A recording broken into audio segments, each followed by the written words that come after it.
Mis estimadas niñas y niños y señores y señoras, como quien les guste que los llamen, estamos acá otra vez convocados para seguir nuestro viaje desde la neurofisiología eh, celular hasta llegar al comportamiento, ¿no? Y a la tecnología y demás. Entonces vamos a dar otro pasito. Ya les acabo de decir entonces que los potenciales de membrana no se transmiten directamente de una célula a otra. Bueno, en algunos casos, en otros casos sí, pero ya les voy a explicar en qué casos. ¿Sí? Pero por lo general no se transmiten de célula en célula como a uno se lo hacen pensar en los videos, en los documentales, sí, como que siempre a uno le queda la sensación de que el potencial de acción o el impulso nervioso salta de una neurona a otra, y no. Sí, como cuando dicen, sí, mire, el estímulo llega por acá, por la piel y salta y llega al cerebro. No, no es así de sencillo, ¿no? Los potenciales de membrana simplemente recorren los axones hasta el botón terminal. Y del botón terminal deben ocurrir unos procesos bioquímicos, o sea, básicamente de neurotransmisión, para lograr afectar las otras células, ya sean neuronas, músculo, glándulas, etcétera. Bueno, entonces, vamos a ver un poquito cómo ocurre ese proceso desde que se termina el potencial de acción en una neurona y para que llegue a afectar la otra. Entonces, como ya les había dicho, ese lugar, ese espacio de comunicación entre células se suele conocer como sinapsis, ¿sí? Y una sinapsis siempre va a componer tres elementos: una célula presináptica, una brecha o hendidura sináptica y un botón y y una membrana postsináptica. Tengan en cuenta que no todas las sinapsis son entre un axón y una dendrita. Todo, porque es lo que a uno le enseñan como en el colegio o no sé, en los cursos de neurociencia más viejitos, que siempre la sinapsis entre axón y dendrita, y no. Pueden haber sinapsis entre el soma y un axón, o entre un axón y un soma, entre dendrita y dendrita, entre axón y axón. ¿Sí? Entonces, una sinapsis simplemente tiene estos tres elementos y no tiene que ser entre un axón y una dendrita. Bien, hay dos tipos de sinapsis. Una sinapsis en las cuales se envía un mensajero químico llamado neurotransmisor. ¿Sí? Y una sinapsis donde no hay neurotransmisores, que se llaman eléctricas. Las sinapsis químicas son las típicas sinapsis que conocemos, las típicas sinapsis que nos muestran en cualquier libro, en cualquier documental, en cualquier video, ¿sí? Y es donde la neurona presináptica libera un neurotransmisor en la hendidura sináptica, y este neurotransmisor viaja hasta la neurona postsináptica y la afecta. ¿Sí? Esa es la típica sinapsis. Pero hay otras sinapsis que son muy abundantes, pero que no se describen con tanto rigor y que no se estudian tanto, que son las sinapsis eléctricas. Ya las voy a explicar. Bien. Entonces, como les venía diciendo, pueden haber sinapsis entre axón y soma y axón y dendrita. Entonces, las sinapsis químicas ocurren enormemente entre axón y soma y axón y dendrita. Las eléctricas muy raramente. Entre axón y axón, las eléctricas no ocurren, pero las químicas sí. Y en cambio, las sinapsis entre dendritas pueden ser tanto químicas como eléctricas. ¿Sí? Bien. Aquí vemos la diferencia. En la sinapsis química, digo eléctrica, qué pena. En la sinapsis eléctrica, no hay el espacio entre una neurona y la otra, entre las dos membranas, es muy pequeño, es ínfimo. Prácticamente están pegadas. Y adicionalmente, los canales iónicos sí que están pegados entre ellos. ¿sí? Generando casi que un canal único entre las dos células. Quiere decir que las dos células pueden compartir sus iones y por lo tanto van a compartir el voltaje, ¿sí? Estos puentes de comunicación entre las dos células a través de los canales iónicos pegados se van a llamar brechas de unión o gap junctions, ¿sí? Y como tal, acá no habría una neurona presináptica y una neurona postsináptica. Esto es un error de este libro, porque cualquiera de las dos puede ser pre y post, ¿no? O sea, porque los iones están viajando en ambos sentidos, dependiendo de las fuerzas, de los gradientes de difusión y de las fuerzas eléctricas. ¿Sí? Bien, hay una gran cantidad de sinapsis que sean de este tipo. Bien, las otras sinapsis que son las químicas, sí tenemos. Las vesículas que están en la qué pena, que se revientan para liberar neurotransmisores en el espacio sináptico. El neurotransmisor viaja hacia los receptores postsinápticos, permitiendo, en este caso, que ingresen iones. O sea, en este caso, estos receptores serían canales de ligando. Entonces, la sinapsis química en esta medida estaría ocasionando un cambio fisiológico en la postsináptica al abrir canales iónicos. ¿Sí? ¿Hasta aquí estamos claros en los tipos de sinapsis, en qué es una sinapsis? Sí, señor. Sí, señor. Listo, me van diciendo si hay algo que no esté claro, pregunten, recuerden que no hay preguntas bobas, sino personas que no preguntan. Y pues ustedes están pagando por todo esto. Claro, entonces, dime, María Paula. Profe, qué pena. Tú dices No te que apures. la sinapsis eléctrica no produce neurotransmisores. No hay neurotransmisores mediando la sinapsis eléctrica. Ni hay vesículas, ni hay microtúbulos aquí, o sea, citoesqueleto, depósitos. O sea, toda la maquinaria de una sinapsis aquí no está. Listo. Y una pregunta de la sesión pasada, profe, perdón. Todo el potencial de acción inicia y termina ¿en dónde, profe? Qué pena. Inicia en el cono del axón Sí. y termina en el botón terminal del axón, Ok. Listo, por profe. lo general. ¿Por qué? Y solamente va en ese sentido, anterógradamente, del cono al botón. Porque recuerda que por el periodo refractario no se puede devolver. Sí, sí, señor. Ok. Gracias. Dale, María Paula. Bien. Aquí vemos nuestras membranas, la membrana de una célula, la membrana de otra célula, los canales unidos, las gap junctions. Y lo que vemos es que cuando cambia el voltaje de una neurona, cambia el voltaje de la otra. Entonces comparten voltajes. Aquí vemos una celulita con sus miles de posibles, cada uno de estos punticos es una posible sinapsis. Entonces, por lo general, las neuronas reciben miles de sinapsis al tiempo.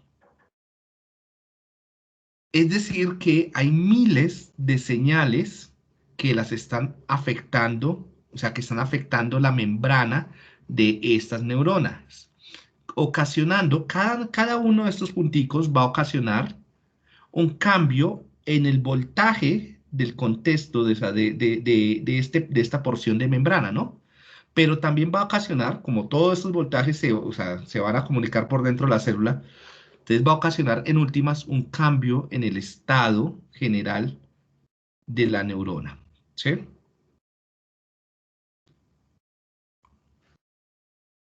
Ya les digo por qué eso es importante. Bueno, te recuerden que hay un tipo de canales que son los canales de ligando, ¿no? Donde llega el ligando, que es el neurotransmisor o el mensajero, se une con el receptor, abre el canal e ingresa el ion. Si es un ion positivo, como el sodio o el calcio, entonces genera despolarización o excitación de esta región de la membrana. Bien, si es un ion negativo, va a generar hiperpolarización o inhibición de esta región de la membrana. ¿Otra vez? Sí, por ¿O está favor. claro? Sí. No, No, por no, favor. otra vez, por favor. Repeat, please. Entonces, tenemos un canal en la célula postsináptica, ¿cierto? Llega el neurotransmisor, que es este verde, y se une, como la llave, se une a la cerradura de la puerta, ¿cierto? Entonces, esta es la puerta, esta es la cerradura, llega la llave y abre la puerta. Abre la puerta para que pase un ion. Para este caso, el ion es sodio. Puede ser también calcio. Ambos son positivos, ¿cierto? Al ingresar el sodio o el calcio al interior de la neurona, esto va a generar despolarización, ¿cierto?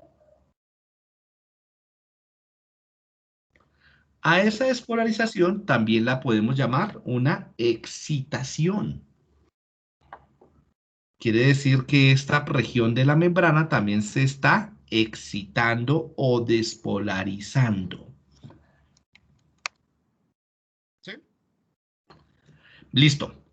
Pero ahora, y bueno, cuando se va el neurotransmisor, se cierra el canal, entonces ya no puede ingresar nada. Bien. Pero ¿qué pasa si este es un canal no de sodio, sino un canal de cloro, que es negativo? Entonces, llega el neurotransmisor, por ejemplo el GABA, se une al receptor, al punto de unión del receptor GABA A, por ejemplo. GABA es un tipo de neurotransmisor, así como la dopamina. Digamos que esto es glutamato. Si entonces llega el glutamato, abre, entra el sodio o el potasio o el calcio. Pero en el caso del GABA, lo que va a entrar es cloro, no sodio, no potasio. Es el cloro es negativo. Entonces llegó el GABA, abrió el canal, entró el cloro. Se ingresa el cloro, el interior de la neurona se va a volver más negativo todavía, si estaba en reposo. ¿Sí? Al volverse más negativo, vamos a decir que se hiperpolarizó. Eso ya lo hemos visto hace un rato. ¿Sí? Entonces, la región, no la neurona, sino la región de la neurona se hiperpolariza, o sea, se vuelve más negativa, gana más negatividad. Quiere decir que es menos probable que haya un potencial de acción, ¿no? Si una neurona está muy negativa, para que supere el umbral de disparo, es muy difícil. Entonces va a ser menos probable que se llegue a un potencial de acción. Cuando la neurona se hiperpolariza, porque hay un estímulo que abre un canal de cloro, yo puedo también decir que esta región de la neurona se inhibió, o que la neurona, como un todo, también sí son muchas sinapsis de este tipo, está inhibida o hiperpolarizada. Quiere decir que una neurona hiperpolarizada o inhibida no va a desencadenar potenciales de acción. Si una neurona inhibida o hiperpolarizada no genera potenciales de acción, pues no va a generar neurotransmisión, porque no va a liberar neurotransmisores. ¿Sí? Pasa el caso contrario, una neurona excitada o un pedazo de neurona excitado, ¿sí? Porque el neurotransmisor es excitatorio, como el glutamato, o sea, va a generar muchas despolarizaciones, lo que hace que genere una alta cantidad de potenciales de acción y por lo tanto esta neurona estaría más excitada, ¿no? Entonces, vamos a tener neurotransmisores excitatorios que generan despolarizaciones y neurotransmisores inhibitorios, es que acá no tengo un ejemplo en GABA, pero bueno, ahorita que lo busco, que generan eh, hiperpolarizaciones, ¿sí? Les busco una imagen de un GABA rápidamente.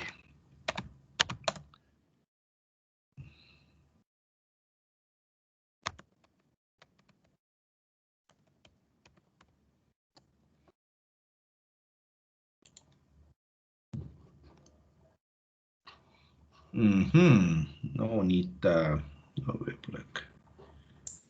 Profe, el que mencionas como neurotransmisor excitatorio o inhibitorio es la llavecita, ¿sí? Sí.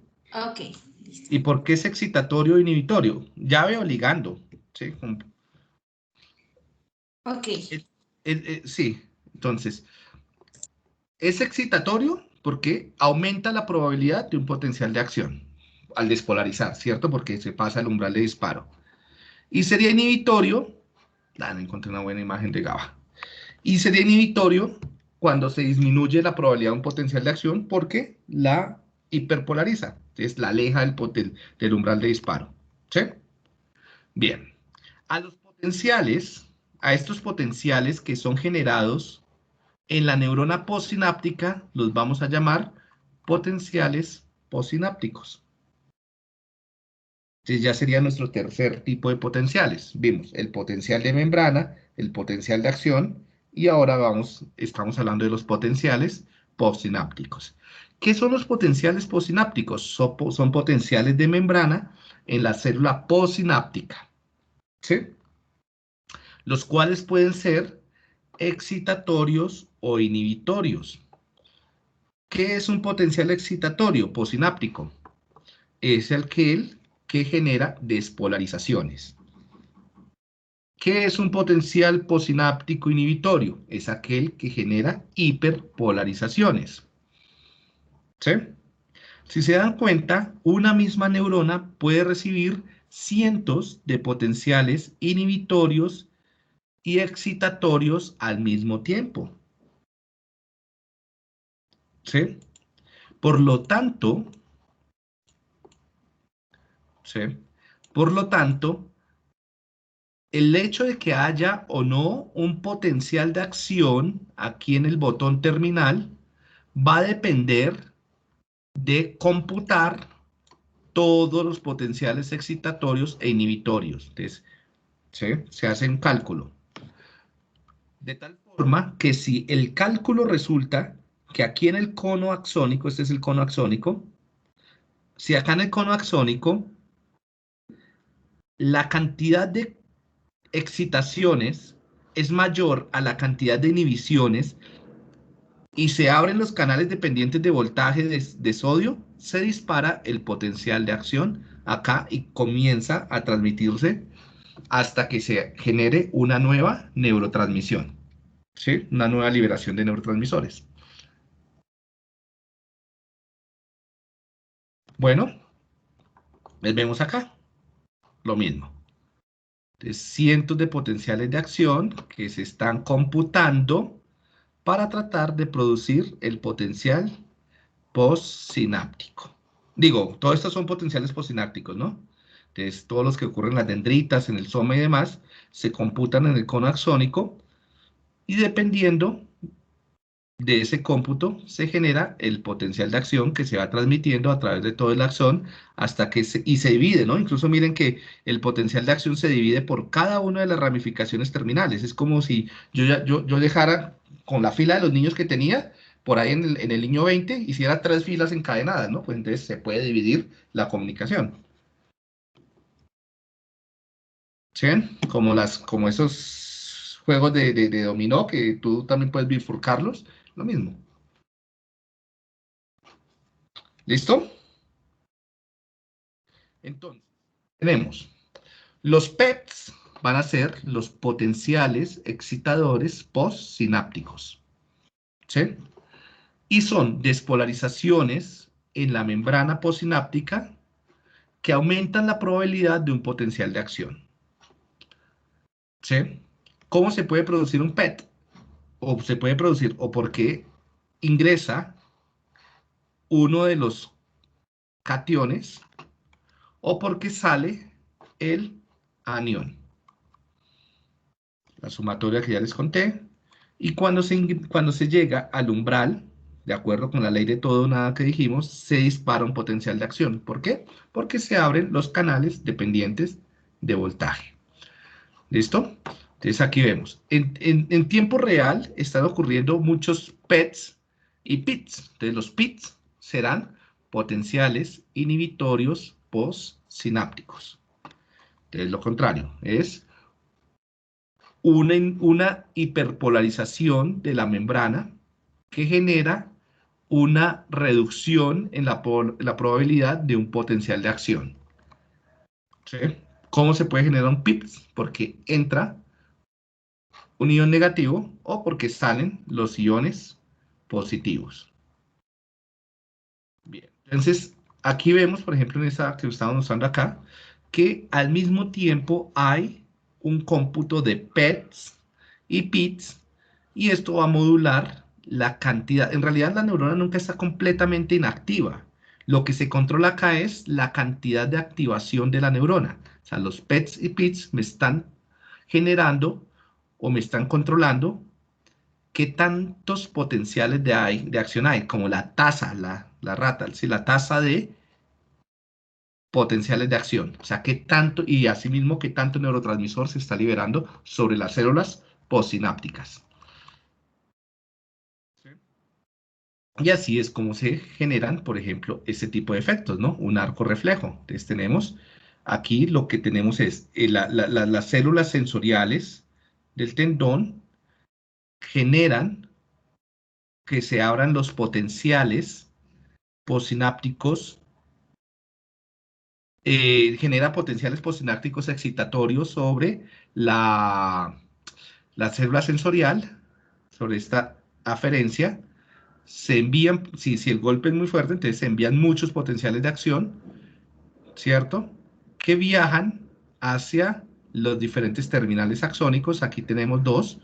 Uno directo, que sería con la neurona motora, que genera el arco reflejo, ¿sí? Entonces acá genera el arco reflejo, y este es un músculo que permite extender, y flexionar este músculo, ¿no?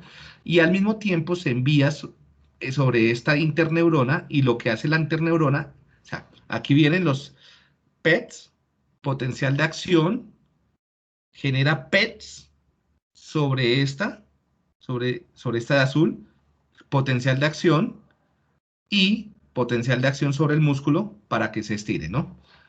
Por la otra vía vienen el potencial de acción, genera PETs, o sea, potenciales excitatorios, excita esta neurona al ser excitada envía un neurotransmisor inhibitorio que me inhibe esta neurona. Por lo tanto, se inhibe que el músculo flexor se active. Si yo activo el músculo extensor e inhibo el flexor, pues tengo un movimiento de la pierna, ¿no? Que es estirarla a través de un arco reflejo, ¿sí? Pero puede ser que, por ejemplo, digamos que esto ya no es una pierna, sino son las manos, y tú lo que llevas es una olla caliente, pero si te quemas, de una vez ocurre esto, sueltas la olla y se cae todo, ¿no? Pero resulta que de esa comida que llevas en esa olla depende tu relación, depende la supervivencia de tus genes, ¿sí? Entonces esta inhibición de acá, se inhibe, acá vendría otra neurona que me inhibe la inhibición, liberando la excitación e impidiendo que tú sueltes la olla. Entonces, con esos códigos es como se va creando todo lo complejo que son ustedes, su pensamiento, sus emociones, sus sentimientos, sus razonamientos, sus sueños, todo se crea con este código tan sencillo. Profe, tengo De una inhibiciones, excitaciones. Dime. por ejemplo, digamos, cuando, o sea, pensando como en toda todo este de estímulo-respuesta, ¿sí? Frecuente cuando hay una sobreestimulación en una persona, por ejemplo, acá se activaría como neurotransmisores excitatorios y los potenciales excitatorios, por ejemplo, cuando se dan las crisis convulsivas. Bueno, una crisis convulsiva puede ser que sí. Tú tienes que separar acá el concepto de estimulación. Una cosa es lo que estamos hablando acá de estimulación, ¿sí? Sí. Este tipo de estímulo. Otra cosa es lo que comúnmente hablamos de estimulación, ¿sí? Ah, bueno, entonces acá sería como frente a algo que se pone más, no de estimulación, sino de, como de los, bueno, de la sensación del... No sé cómo Acá esa excitación, estos estímulos pueden ser inhibitorios, porque un estímulo puede ser inhibitorio o un estímulo puede ser excitatorio. No todos los estímulos generan excitación, ¿sí? Pueden haber estímulos, si se dan cuenta, este estímulo también está generando inhibición acá. Entonces, este estímulo es a la vez excitatorio por esta vía e inhibitorio por esta vía, ¿sí? Pero en el caso de las convulsiones, sí, en el caso de las convulsiones lo que tengo es un exceso de excitación, un exceso de despolarización. Por lo tanto, para controlarlas, ¿qué se da? Un fármaco inhibitorio, un fármaco que me genere hiperpolarizaciones. ¿Qué hacen las pastillas? La carbamazepina, ribotril, ¿sí? Este tipo de medicamentos lo que hacen es abrir canales de cloro, mejor dicho, mantener por más tiempo abiertos los canales de cloro para que la excitación no sea tan grande y evitar la probabilidad de que hayan ataques epilépticos. ¿Sí? Gracias. Listo. Entonces, por eso te digo, o sea, no todo estímulo genera excitación, sino pueden haber estímulos que generen a la vez. O sea, en realidad todo estímulo ambiental está generando al mismo tiempo miles o millones, mejor, de excitaciones e inhibiciones. El truco es saber en dónde, cómo y en qué dinámica, en qué temporalidad está generando las excitaciones y las inhibiciones. Si yo logro descubrir eso, estaría hackeando el sistema de comunicación neural y por lo tanto podría generar prótesis, implantes o incluso por allá, no sé, Algo así como, digamos, modificaciones. como el video que el profe nos compartió, tal cual. Tal cual, miren que Ok, esa era la promesa, ¿no? Explicarles cómo era que funcionaba eso. gracias.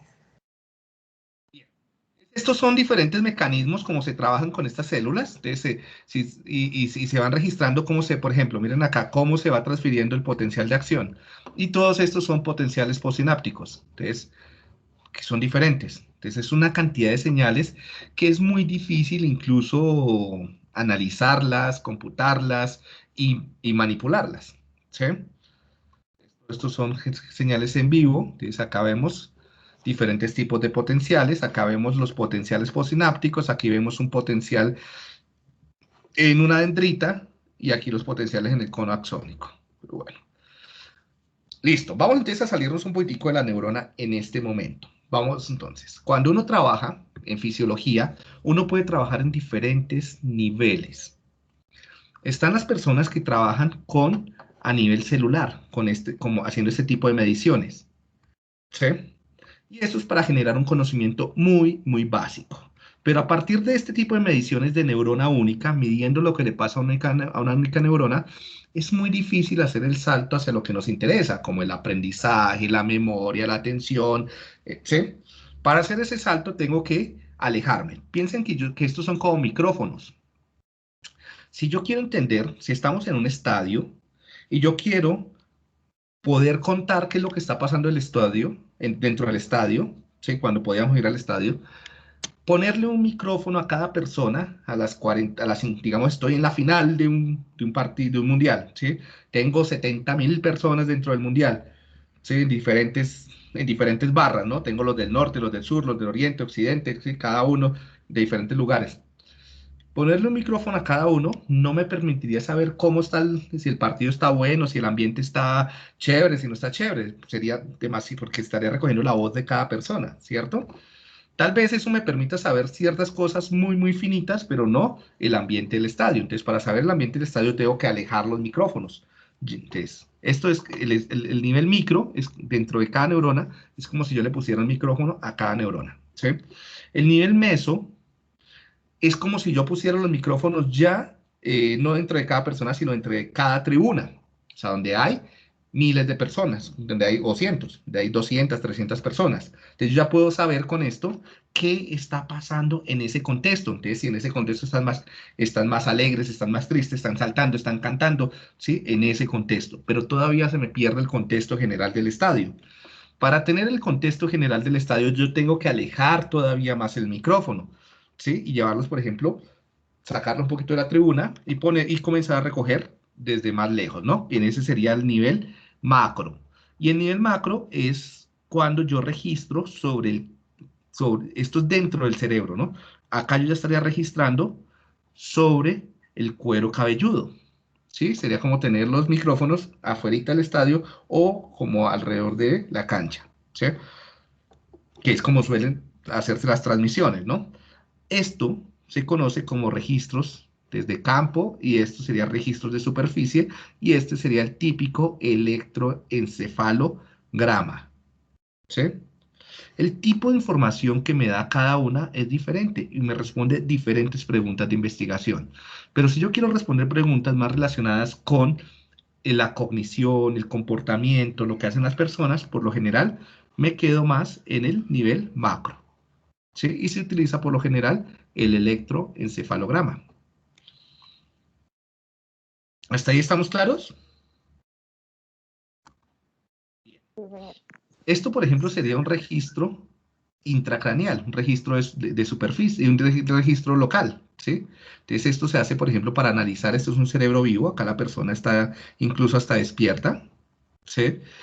Y en este caso, lo que yo hago, lo que se hace en neurocirugía es colocar estos sensores, que cada uno de estos son un electrodo, ¿no? Lo que me está registrando son los PETs, no me va a registrar, uno nunca mide potenciales de acción, uno siempre mide potenciales posinápticos. Entonces, cada uno de estos me va a medir un potencial posináptico de una región cortical o de un pequeñas áreas corticales, y esto por lo general lo hacen para saber dónde están, de dónde están surgiendo las crisis epilépticas. Y ya pues entrados en gastos, ya que tengo la persona, tuve que hacer una cirugía cerebral, abrirle esto y exponer el cerebro, pues de una vez yo recojo toda la información que pueda para responder cosas sobre memoria, atención y demás, ¿sí? Esto poco se hace, es muy riesgoso, se hace muchísimo con ratas, un poco menos con primates, ¿sí? ¿Sí? Con monos, entonces principalmente se hace con ratas ese tipo de estudios. Introduciendo, porque esto es muy invasivo, ¿no? Esto tiene serios problemas de salud. Bien. Y lo que más hacemos entonces es electroencefalografía, ¿sí? Me tocó hacer decenas, cientos de electroencefalogramas para mi tesis de doctorado y volver un poco especialista en todo esto. Eh, por eso, pues puedo hablar con muchísimo autoridad sobre ese tipo de temas. Entonces, aquí lo que se hacen es colocar los sensores distribuidos en convenciones, ¿sí? En diferentes como lugares. Por lo general lo que más se utiliza es la convención del sistema 10-20, que hay entre el 10 al 20% del tamaño de la cabeza entre cada uno de ellos. ¿Listo? Y cada uno de estos sensores me está registrando lo que, como entre comillas, el sonido, ¿sí? En realidad son los PETs y los PITs, los potenciales postsinápticos, que están más cerquita, ¿no? Incluso me recoge lo más lejano, como un micrófono, ¿no? Yo puedo poner un micrófono acá, pues, pues fácilmente me recoge más la voz mía, pero también está recogiendo lo que está pasando incluso hasta en la calle, sino que se escucha cada vez menos, ¿sí? Entonces, esto para que tengan en cuenta que cuando se hace electroencefalografía o cualquier técnica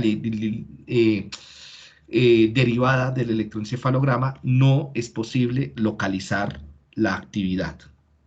Es un error localizar la actividad cuando se hacen estas técnicas, incluso, porque son muy malas para generar localización. Tú puedes hacer un análisis en tiempo muy preciso, a nivel de milisegundos. ¿Qué está pasando? O sea, tú puedes descomponer este sonido, esta señal, en milisegundos muy fácilmente, pero no en regiones. Porque es que yo veo mucha gente que, por ejemplo, hacen un mapeo cerebral y con el mapeo cerebral dicen, no, es que la corteza prefrontal estaba poco activada. Tú con un electroencefalograma no puedes hacer ese tipo de inferencias, ¿sí? Porque, vuelvo y les digo, lo que está midiendo, por ejemplo, este F3, es los potenciales postsinápticos de algunas neuronas de acá, pero también se está filtrando de muchas neuronas de otros lugares, ¿sí? Bien, esto es un poco cómo funciona. Vemos acá los electrodos, vemos las neuronas piramidales y vemos los PIT, en este caso serían PITs y acá serían los PETs. Esto generaría como Un diodo, ¿sí? Con un lugar, como una papila casi, un lugar negativo, otro lugar positivo. Entonces, eso es lo que está registrando esto. Por eso, cuando vemos el electroencefalograma, va a tener, la onda va a tener puntos negativos y puntos positivos, ¿no? Lo que hace el electrodo es recoger como en común lo que tienen todas estas puntos negativos y positivos, ¿sí? Este sería, por ejemplo, un registro electroencefalográfico. Si nos damos cuenta, cada una de estas sería un electrodo, cada una de las líneas, un punto de medición, ¿sí? Y las líneas tienen primero tienen una frecuencia, es decir, una cantidad de ondas por segundo, ¿sí? Está determinada por cuántos PETs y cuántos PITs están ocurriendo, o sea, excitaciones e inhibiciones. Y por otro lado, tiene como una valencia, un sentido, o sea, las ondas suben o bajan, ¿no? Eso depende de si son los PETs suben, los PITs bajan, ¿sí? Por eso es que siempre va a ser en ese sentido. Bien, con base en el electroencefalograma, uno puede aplicarle funciones aritméticas, ¿cierto? Para tratar de determinar qué tanta cantidad de cada una de estas frecuencias están. O sea, qué tantas neuronas en cada una de las frecuencias están, ¿no? En cada grupo, mejor dicho. O sea, yo tengo neuronas con PETs y PITs en múltiples frecuencias, ¿sí?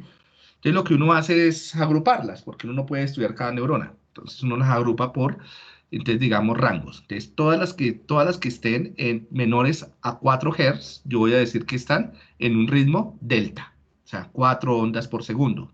¿Sí? Es lo que vemos ahorita. Entonces, por ejemplo, ¿dónde vemos? Acá, este sector es lento. Entonces las más lentas voy a ver, como acá que se ven, 4 onditas por segundo. ¿Sí? Entonces puedo decir que el diálogo, la barra, la canción que están cantando en esta parte del estadio, está principalmente a 4 ondas por segundo. ¿Sí? Pero todas las ondas están en todos los lugares al mismo tiempo. Lo que uno mide es qué tanta potencia, qué tanto voltaje tiene cada una de estas ondas. Lo mismo en teta. Entonces en teta sería entre 4 y 7 Hz. Entonces esto me diría que hay entre 4 y 7 ondas por segundo y yo calculo qué tantas neuronas o qué tanta potencia tiene el ritmo teta. Para alfa, para beta, para gamma, para spindles, para fast ripple, ripples, que son diferentes medidas que acá no, pues que casi no se usan. Bien. Un electroencefalograma típico, donde vemos los diferentes ritmos.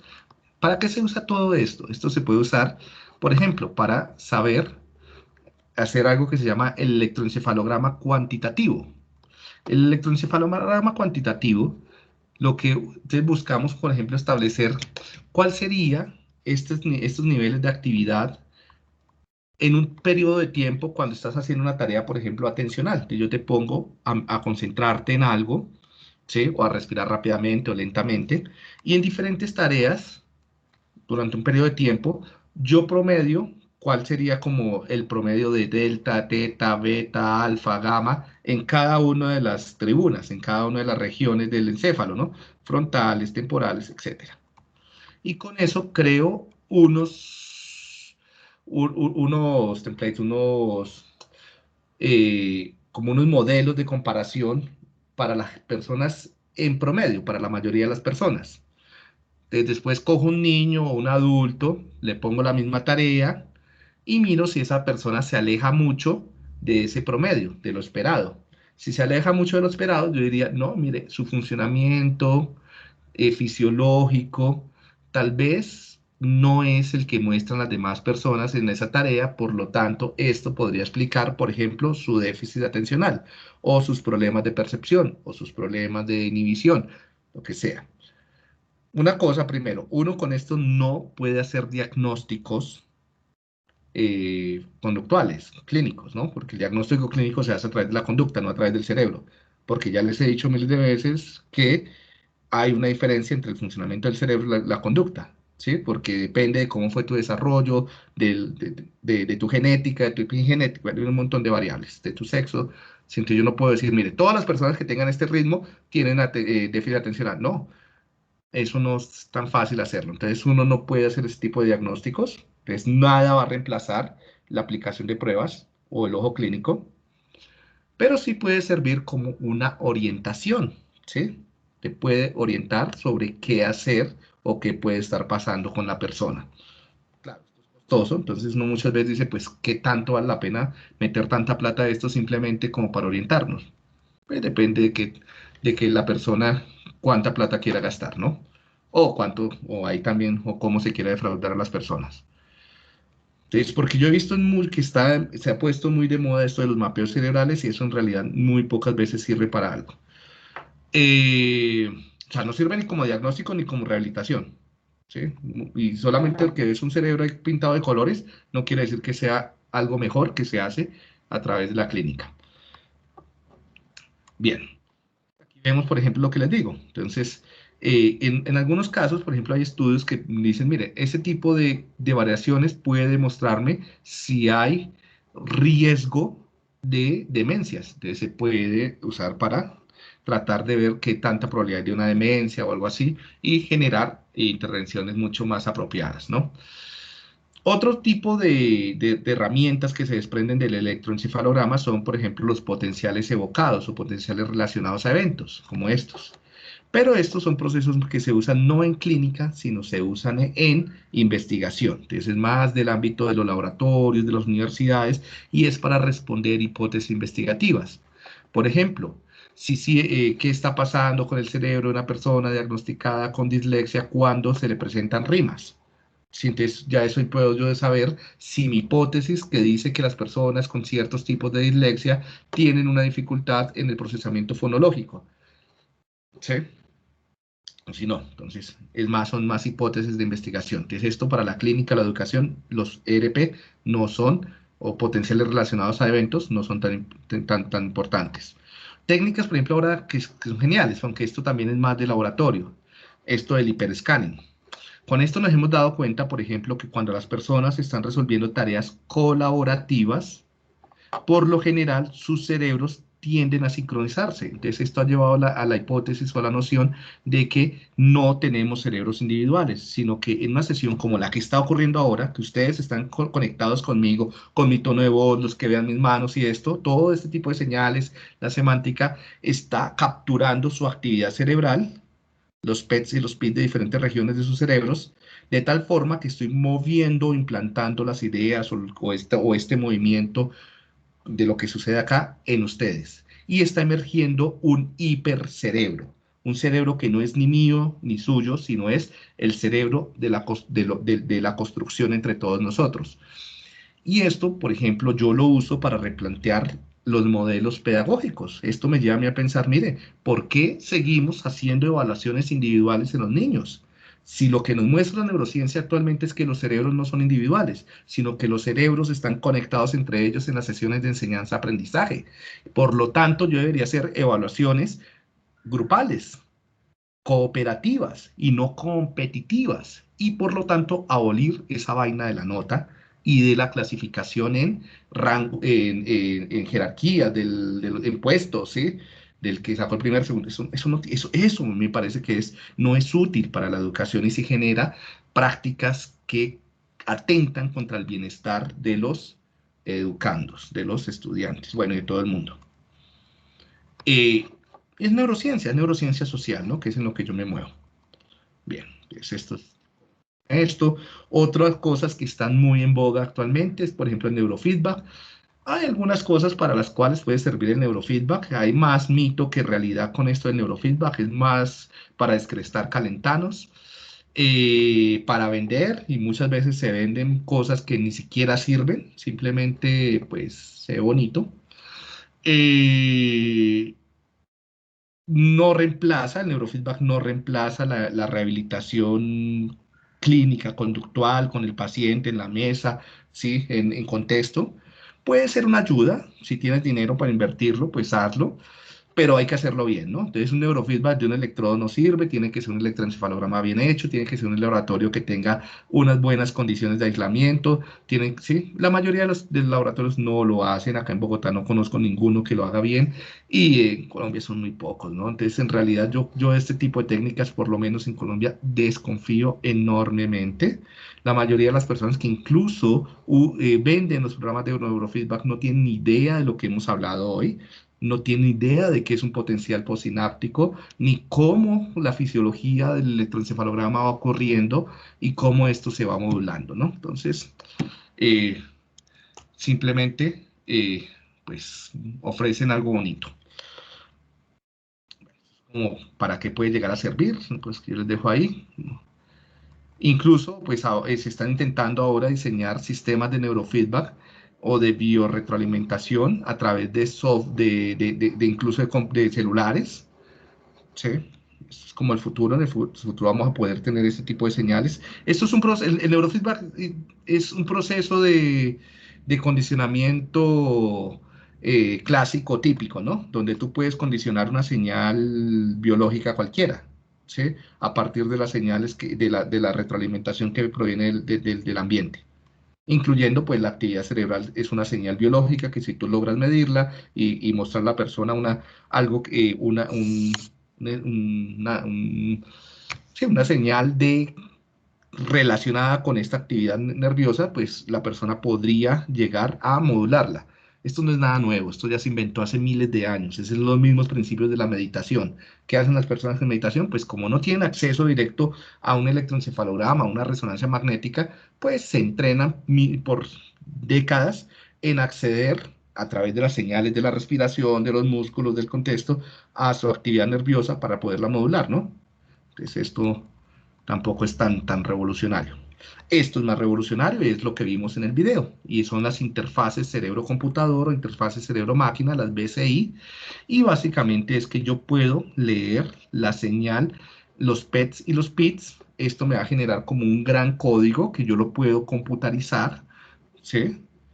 Y sacando los patrones esenciales de estos códigos, por ejemplo, para mover las manos, resulta que cuando yo voy a mover esta mano así como la estoy moviendo acá, ¿sí?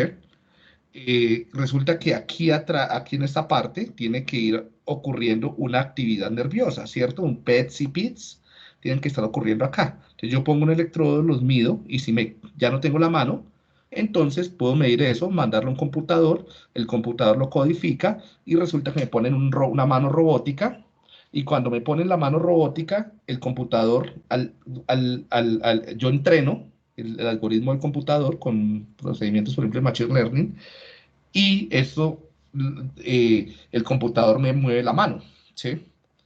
Entonces yo ya después puedo cargar un computador chiquitico, como en un morral o algo así, ¿sí? Como un celular, por ejemplo, tabletica más grande, colocarle un electrodo, incluso hay personas que los ponen dentro de la cabeza, que mande la señal, ya sea con un cable o por Bluetooth, ¿sí? O por wireless, como sea, y mueve la mano. Y entonces yo ya tengo una mano robótica controlada por mi cerebro que es capaz no hacer las mismas cosas que yo puedo hacer, pero sí, por ejemplo, me va a facilitar mucho la vida, ¿sí? Como en este caso, o como los miquitos de Nicolelis, que podían incluso manejar un brazo robótico que estuviera cientos de kilómetros de distancia, miles de kilómetros de distancia, o incluso en otro planeta. Yo podría manejar un robot que esté en otro planeta solo pensando, solo con las señales de mi pensamiento, de mi cerebro, ¿sí? O incluso podría enviar una señal. Este es el que estaban mencionando en el video. Este es el señor, ¿cómo es que se llamaba? Ahí se me olvidó el nombre. ¿Se acuerdan? Sí, creo que es Miguel. Julián. Miguel. No, el Nicolelis era del que él hablaba, que había pateado el balón. Silvio. Julián. Ah, Julián. Julián, algo así, sí. Es acá lo están entrenando, este es todo el equipo que él dijo que llevó 21 personas, acá lo están entrenando para que pudiera patear la pelota en el primer partido del Mundial, ¿sí? Ay, no tengo, pero en internet está cuando él patea la pelota, ¿no? Con un exoesqueleto, ¿sí? Profe, eso también aplica como Hawking se comunicaba, que era como Pero creo Venía que, algo así que en unas tarjetas, algo que le habían instalado y él podía comunicarse. pero creo que las de él no eran en el cerebro. Yo no estoy tan seguro como, creo que él le medía era más como la actividad de acá, De las muscular de la garganta. Sí, si no estoy mal, pero no sé, puedo estar diciendo mentiras. Sí, pero no, esto incluso en el futuro, por ejemplo, tú puedes estar en tu trabajo y, ay, ¿será que dejé las luces prendidas? Tú, pues te pones tu casco, piensas en apagar las luces, esto se envía por internet al computador de tu casa y te apaga las luces. Y ya. Uy, está lloviendo muy duro. Entonces piensas que venga el carro y llega el carro y te recoge. Incluso si tú, por ejemplo, tienes otra persona dos conectadas, entonces a una persona le podrías mandar un test, digamos, tú piensas en algo de la otra persona con un estimulador, se le da la señal que el cerebro la interpreta como un mensaje y podríamos tener telepatía, que eso ya se ha hecho. O hay cosas todavía más aberrantes que lo hizo Nicolelis, y es un miquito que está en Nueva York, otro que está en Sao Paulo, el que está en Nueva York piensa, o sea, se le entrena en mover así como el brazo que movían ahorita que lo vieron ustedes, pero él no va a mover el brazo, lo que va a mover es mandar la señal para que le lleguen señales dentro de unos implantes cerebrales que tiene un mico anestesiado en Sao Paulo, y el mico anestesiado comienza a moverse con las señales del que está en Nueva York, como si fuera un avatar. O escribir solo con el pensamiento, ¿sí? Bien, entonces eso es lo que se nos abre a futuro. ¿Alguna pregunta, muchachos? Yo tengo una Sí, pregunta. profe, una inquietud. Cuéntenme. Digamos que ahora el tipo de prótesis también funcionaría así como con este tipo de, pues así como el interfaz cerebro-máquina. O sea, por ejemplo, ¿Las si una prótesis? persona pierde la pierna, le pueden poner una pierna robótica y la puede aprender a manejar así, a través del cerebro. La tecnología está. El problema es que esto es muy costoso. No, eso no, acá en Colombia no funciona así y no creo que prontamente vaya a funcionar así. Y yo creo que esto es una tecnología de la que él sigue trabajando hace como 20, 30 años, pero no hemos llegado todo el tiempo de masificarlo. Solamente personas con mucho dinero, que pueden financiar este tipo de cosas podrían acceder a ese tipo de tecnología. Primero, Profe, ese brazo robótico vale muchísimo, los ingenieros que necesitas para que lo entrenen, eso no es tan fácil. profe, creo que de hecho pues allá como en Asia, en Japón, no sé dónde están trabajando ya para conectar dispositivos al nervio óptico y estos dispositivos, bueno, pues previo a una interfaz, no sé, permiten ya percibir como objetos sólidos. Sí, no puede, tal vez no ve el detalle, pero sí ya pues digamos que da cierto Sí, margen a la ceguera y toda la vaina. sí, incluso sí, y algunas personas hablan incluso de cosas más revolucionarias como, por ejemplo, poder ampliar nuestros sentidos.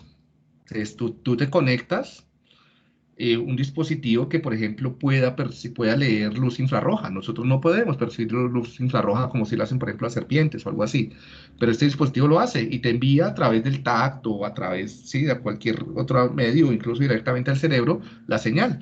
Y con un entrenamiento tú aprendes a interpretarla. Entonces adquieres un nuevo sentido, que es ver luz infrarroja o escuchar sonidos ultrasónicos o otros miles de cosas que se podrían percibir que nosotros no podemos percibir. Profe, una Dime, María. pregunta.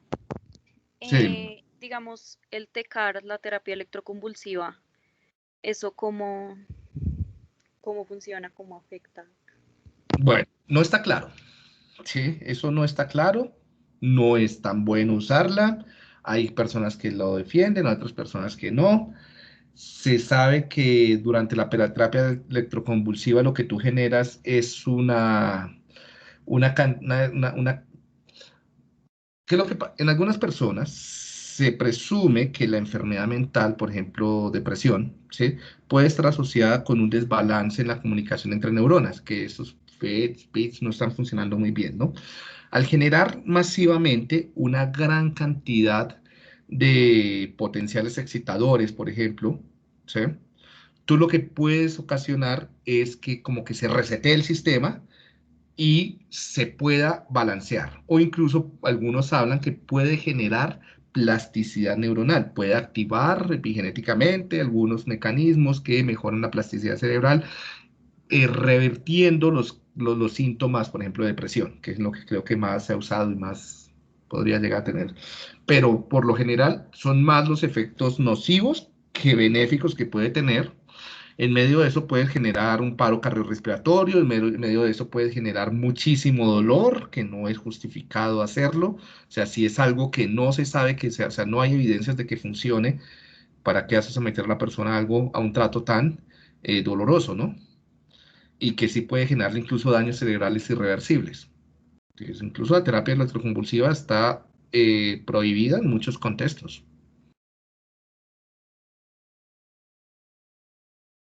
Otra cosa diferente es es la estimulación eléctrica transcraneal. Eso no es terapia electroconvulsiva. La estimulación eléctrica transcraneal sí sirve y tiene otro tipo de mecanismos. Principalmente creo que se habla de algo que se llama entrainment y es algo similar al funcionamiento de los péndulos, ¿no? O sea, cuando un sistema oscila, un sistema oscilatorio arrastra otro sistema oscilatorio, ¿sí? De tal forma de que si tú pones, por ejemplo, una corriente a, por ejemplo, 20 Hz, eso puede generar que las neuronas que están ahí cerca se comiencen o casi todo el encéfalo, a oscilar también a 20 Hz, arrastrando y favoreciendo mecanismos también de plasticidad cerebral y principalmente liberación de endorfinas que facilite y mejora la calidad de vida. Pero eso todavía también está en estudio, ¿no? Que eso ya es diferente. Eso se llama estimulación eléctrica transcraneal. Igual yo puedo alterar directamente los FETs y los PITs. Yo puedo mandar una onda magnética. Recuerden que lo eléctrico y lo magnético son como dos caras de la misma moneda. Entonces yo puedo mandar una corriente magnética que genere una gran cantidad de hiperpolarización y inhibir una zona. Entonces, por ejemplo, si entonces yo te digo, levanta el brazo y te mando la onda magnética, tú no puedes levantar el brazo, la inhibitoria. Y si mando la excitatoria, tú levantas el brazo sin querer. Y así puedo controlar incluso tu voluntad y moralidad y una cantidad de cosas, ¿no? Eso se llama estimulación magnética transcraneal. ¿Sí? Bueno, muchachos. Jonathan, creo que vas a preguntar algo más.